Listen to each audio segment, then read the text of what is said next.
So, andito tayo sa Avida Residences, Santa Catalina.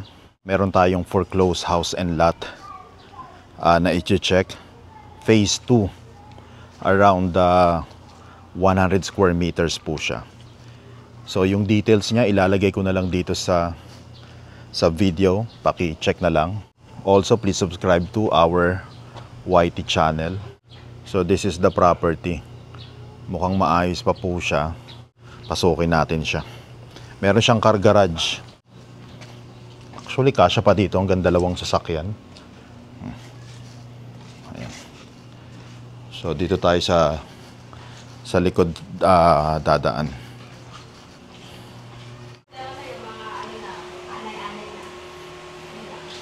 May tulo, ate? Dito lang, sir.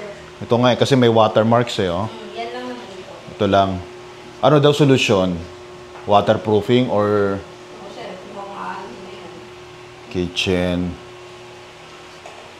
Marami nang tumingin. Marami na din po. CR niya. Ilan na CR? Isa lang. Isa lang. Sa taas may abang? Wala po. 2 party sa taas. Ay, walang abang yung taas niya. Check natin yung taas.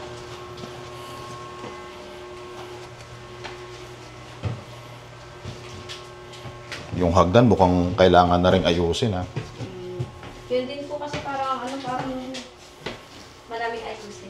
Oo nga oh. Talagang aalin po. Medyo matagal na din po kasi ata kung walang nakatira. Ito yung bedroom 1. Bedroom 2. So, 2 lang talaga yung kwarto niya. Yes po. Ayan.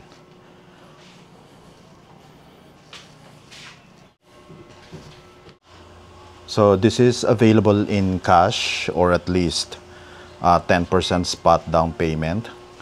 And then 90% balance through bank financing, exclusive of taxes and fees. So, if you are interested to make an offer and schedule a property showing, please message us directly. This is as is where is upon turnover, and submission of offer is first come first serve basis. So again, if you are interested to schedule a property showing and make an offer, please message us directly. So this is the clubhouse area of Avida Residences, Santa Catalina. Andito yung swimming pool, basketball court, parks and playground, and many more.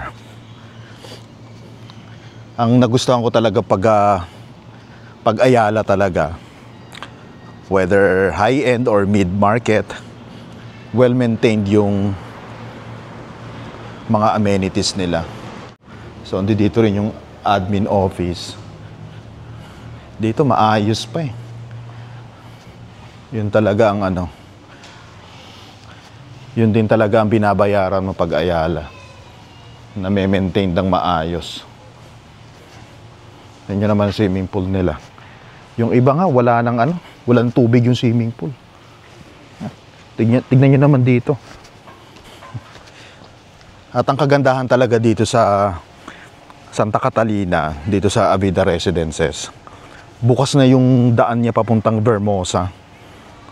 From Molino, then Promenade. Tapos dun na, mga 500 to 600 meters, Vermosa ka na. Hindi ka na dadaan ng Daang Hari. So, tignan nyo yung swimming pool niya. Oh. Dami naliligo.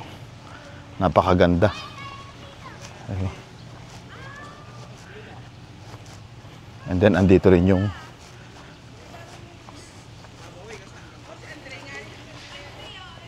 basketball court nila. Diba?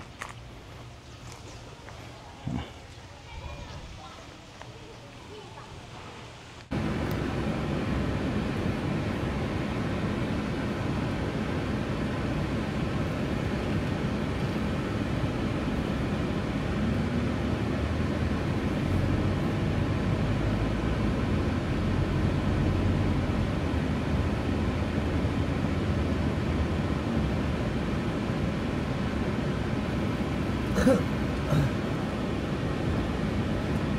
dami na kalaking isa. Corner, ang dami.